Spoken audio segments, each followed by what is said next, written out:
नमस्कार, NTV India news में आपका स्वागत है। मैं साक्षी। पेश है आज की प्रमुख हलचल।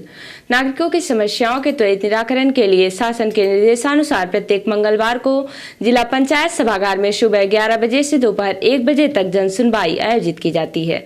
इस बार आयोजित जन सुनवाई में कलेक्टर स्वरूचि सोमवंशी द्वारा जिले के विभिन्न अंचलों से 114 आवेदकों की समस्याओं को ध्यानपूर्वक सुनते हुए संबंधित अधिकारियों से संपर्क कर शिकायत की वस्तुस्थिति की जानकारी प्राप्त की गई तथा उसके निराकरण के लिए निर्देश दिए।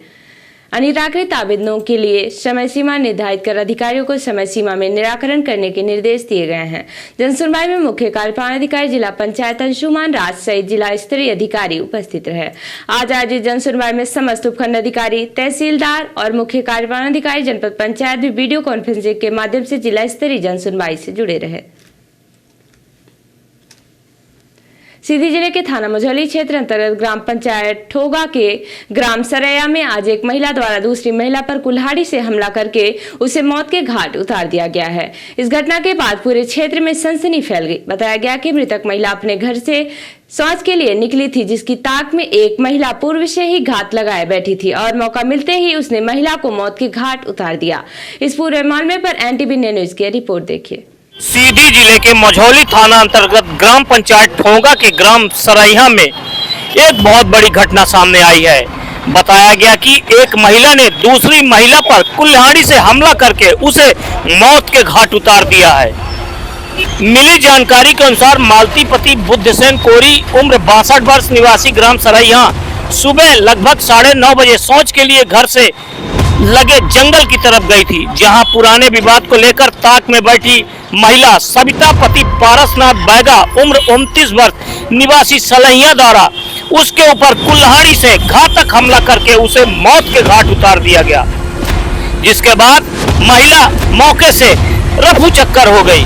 वहीं समय से मृतक महिला जब घर नहीं पहुंची तो उसके परिजनों ने उसकी तलाश शुरू कर दी और जब वो जंगल में पहुंचे तो वहां पर उक्त महिला की लाश को देखकर उनके होश उड़ गए। इसके बाद उन्होंने इस मामले की जानकारी पुलिस को दी, जिसके बाद जानकारी मिलते ही थाना प्रभारी दीपक सिंह बघेल और SDOP रोशनी सिंह ठाकुर ने मौके पर पहुंचकर पूरे मामले की जांच पड़ताल शुरू कर दी।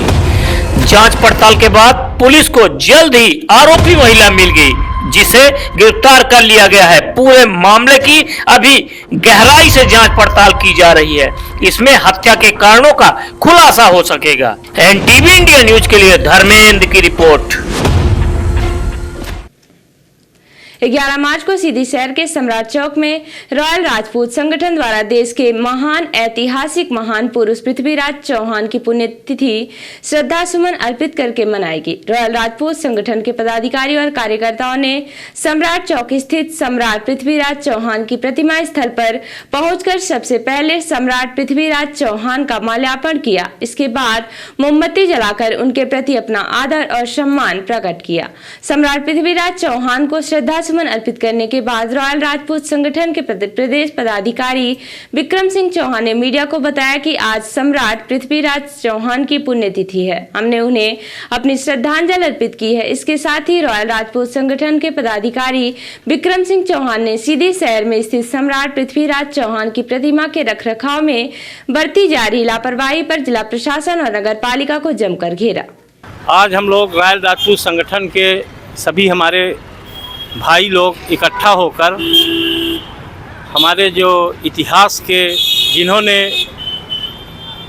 भारत की स्वतंत्रता में और भारत की रक्षा में अपना बलिदान दिया है, आज उनके पुण्यतिथि पर हम लोगों ने माल्यार्पण कर श्रद्धांजलि अर्पित किया है।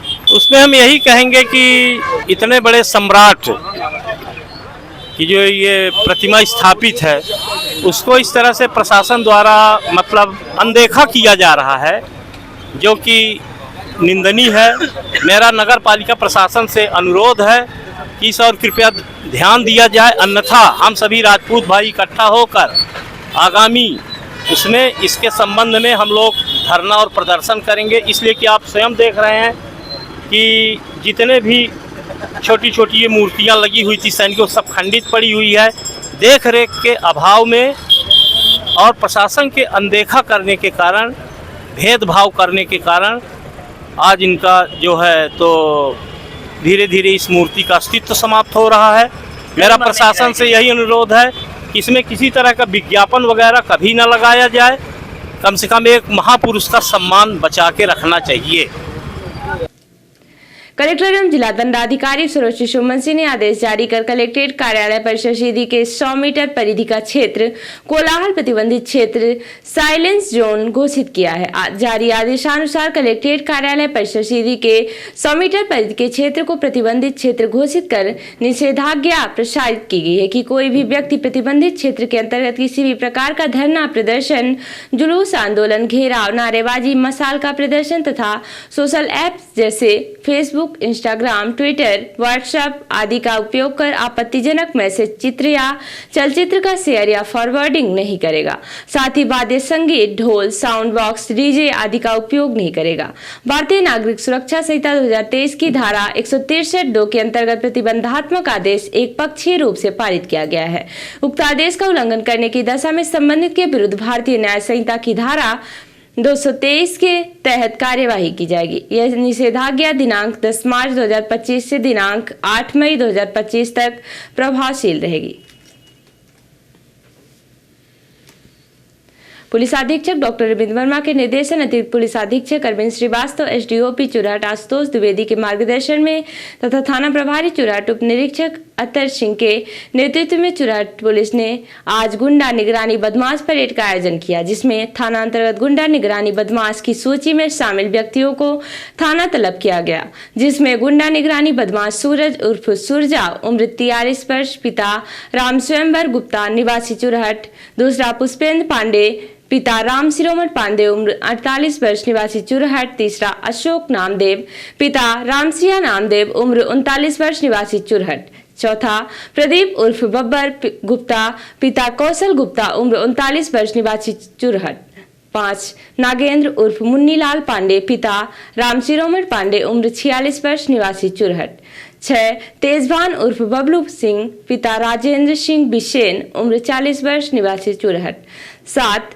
राजेश उर्फ राजू पिता सच्चिदानंद गिरी उम्र 47 वर्ष निवासी चुरहट उपस्थित है, जिनसे जीवन यापन, दिनचर्या एवं दैनिक क्रियाकलाप के बारे में, अपराध में संलिप्त गतिविधियों के बारे तथा अवैध कार्यों के बारे में पूछताछ की गई, जो किसी प्रकार की संलिप्तता नहीं बताए हैं।